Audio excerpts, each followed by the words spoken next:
चित्रपटाच्या दिग्दर्शकांनी, संगीतकारांनी आता एक गोष्ट लक्षात घेतली पाहिजे की भारतातला हिंदू हा जागा झालेला आहे. नमस्कार. राष्ट्रप्रथम संकल्प देश हिताचा या यूट्यूब चॅनलमध्ये सर्व प्रेक्षकांचं मनापासून स्वागत. आज आपण एक AR रहमान हे प्रसिद्ध संगीतकार यांच्या बाबतीतलं काही काल त्यांनी वक्तव्य केलेलं आहे, त्यावर आपण आजचा हा व्हिडिओ बनवलेला आहे.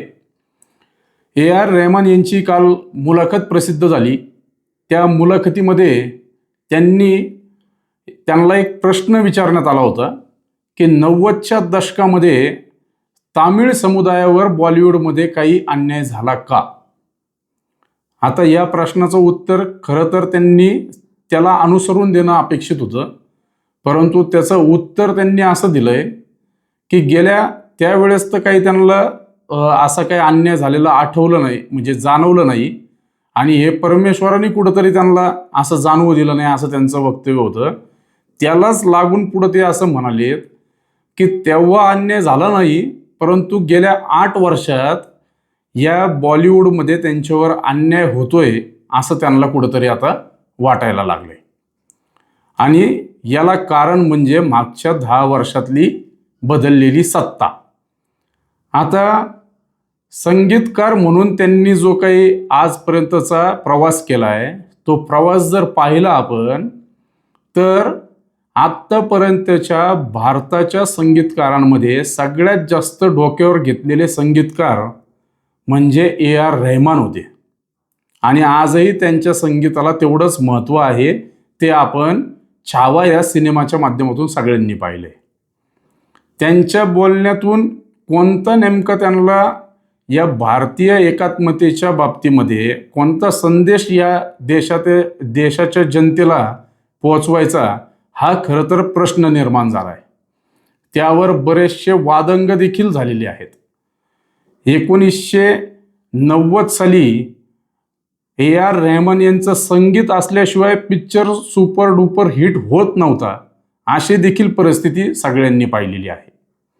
आणि हा AR रहमान यांचा जो काही संगीतमय प्रवास आहे, तो खरं तर कशाशीच निगडीत नाही, फक्त संगीत या त्यांच्या कार्यक्षेत्राशी निगडीत आहे.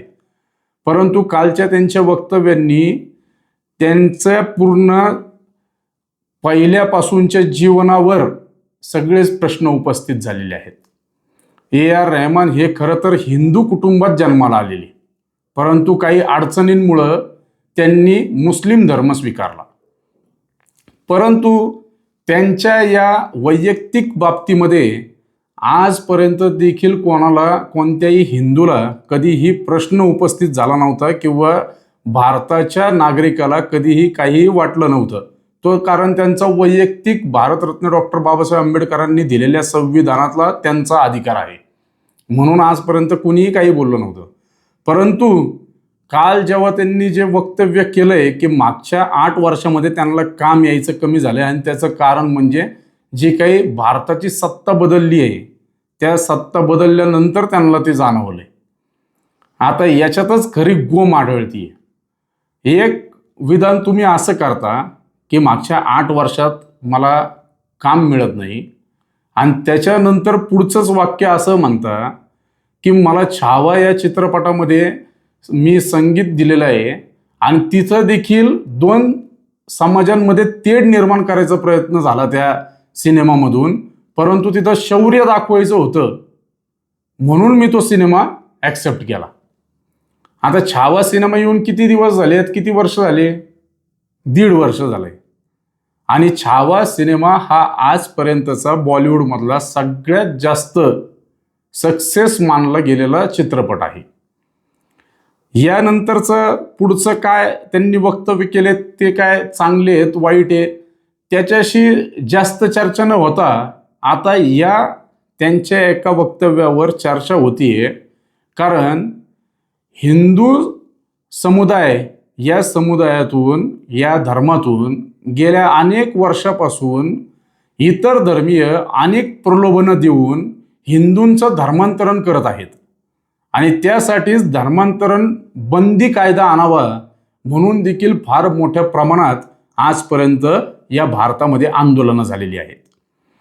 आणि ज्या वेळेस हिंदू धर्मातून इतर धर्मामध्ये जेव्हा काही धर्मांतरणं झाली, त्याला काही प्रलोभनं देऊन त्या धर्मांमध्ये हिंदूंनी आपला तो धर्म सोडून दुसऱ्या धर्मात त्यांनी प्रवेश केला, त्यावेळेस कधीही हिंदू समुदायाने त्याच्यावर खूप मोठ्या प्रमाणात आक्षेप घेतला किंवा त्याच्यावर काही निदर्शनं केली असं आजपर्यंत तरी कुठेही पाहायला मिळालेलं नाही.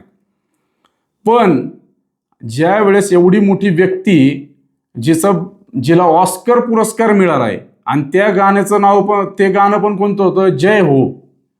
म्हणजे हिंदूंनी तुम्हाला डोक्यावर घेतलं, हिंदूंमुळं तुमची संगीताची व्याप्ती एवढी मोठी झाली.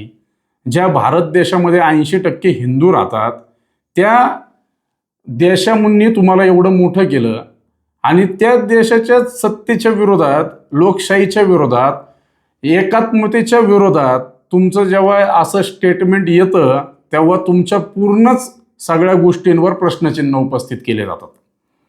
आता राष्ट्रीय एकात्मता म्हणून जर याच्याकडे पाहिलं आपण तर नेमकं AR रहमान यांच्या डोक्यात काय चाललंय हे देखील पाहणं खरं तर गरजेचं आहे आता.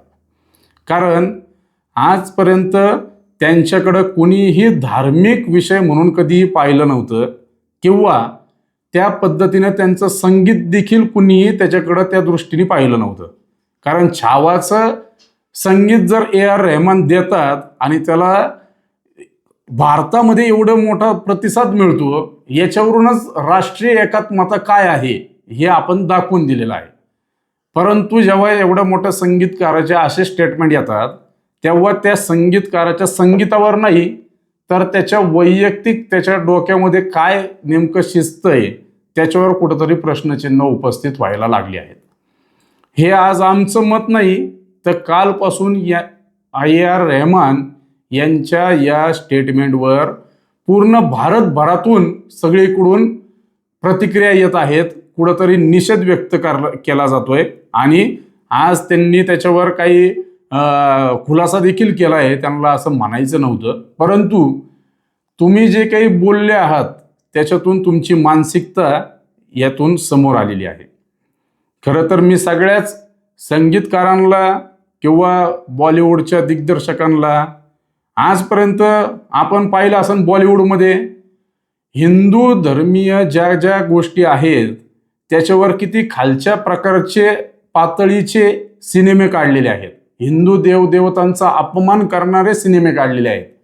तरी देखील भारतरत्न डॉक्टर बाबासाहेब आंबेडकरांनी जे काही संविधान स्थापन केलंय त्या संविधानाचा आदर राखून आजपर्यंत कोणत्याही सिनेमावर किंवा कोणत्याही गोष्टीवर, दिग्दर्शकावर आजपर्यंत कुठेही कोणत्याही प्रकारची अशी वेळ आली नाही की त्यांना काहीतरी त्याच्यामध्ये खूप बदल करावे लागतात.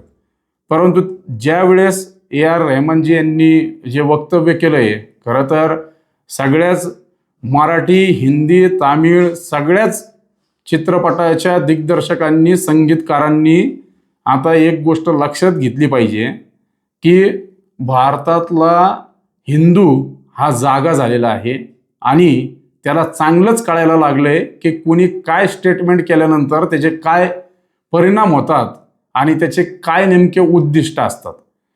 बऱ्याच वेळा तुम्हाला जे काही साध्य करायचं असतं ते साध्य पहिले होत होतं. तुम्ही सत्तेचं जे सांगितलं, जेव्हा ही सत्ता नव्हती तेव्हा ते होत होतं, पण आता इथून पुढं ते तुमच्या मनातले मनसुबे कधीही पूर्ण होणार नाही आणि या भारताची एकात्मता कोणीही खंडित करू शकणार नाही. हेच आम्ही आजच्या या आमच्या राष्ट्रप्रथम संकल्प देश हिताचा या YouTube चॅनलच्या माध्यमातून सगळ्या प्रेक्षकांना सांगू इच्छितो. अशाच प्रकारची जी काही या देशामध्ये, या महाराष्ट्रामध्ये काहीही घटना घडल्या तर त्याच्यावर आमच्या YouTube चॅनलच्या माध्यमातून आम्ही आपल्या या प्रेक्षकांसमोर आपली मतं व्यक्त करणार आहोत. आजचा व्हिडिओ आपणास कसा वाटला हे आपण नक्की कमेंट बॉक्समध्ये कळवावं. जय हिंद, जय महाराष्ट्र, जय श्रीराम.